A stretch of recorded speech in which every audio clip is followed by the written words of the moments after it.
C'est un refrain bien connu dans l'ouest de la France. Les marées vertes sont de retour sur les plages bretonnes. Mais pour la première fois, faute de tempête, les algues ont envahi la Grève sans répit hivernal. C'est l'hiver le plus calme qu'on ait jamais eu. En gros, on n'a pas du tout dispersé les algues. Du coup, elles sont restées quasiment en même quantité qu'en fin de saison dernière, donc en octobre dernier. Et ça explique le fait qu'en avril, on en avait déjà beaucoup. Une prolifération des algues vertes liée à un cocktail explosif. Conditions météo favorables et accumulation de nitrates issus de l'agriculture qui agissent comme des engrais et dopent la croissance des algues. Collectivités et agriculteurs déclarent faire des efforts, mais les niveaux de nitrates restent élevés par endroits. Pour nous, c'est simple, il faut réduire les flux d'azote dans les baies. Donc il faut réduire les concentrations en nitrates dans les eaux.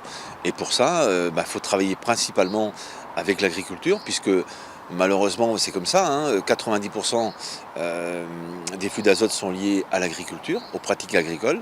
Donc il faut continuer à travailler sur le sujet. Et la profession est bien mobilisée et bien consciente des enjeux.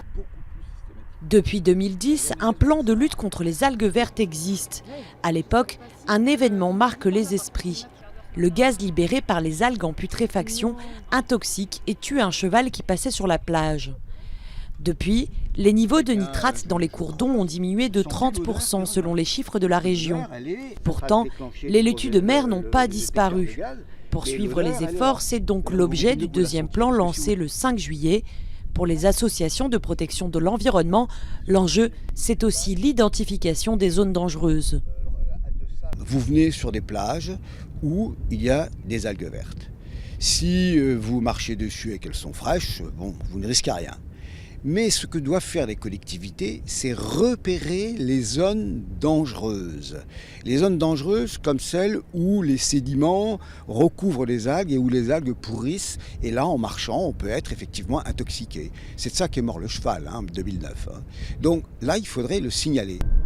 Un balisage plutôt qu'une fermeture systématique des plages, une manière de ne pas faire fuir les touristes.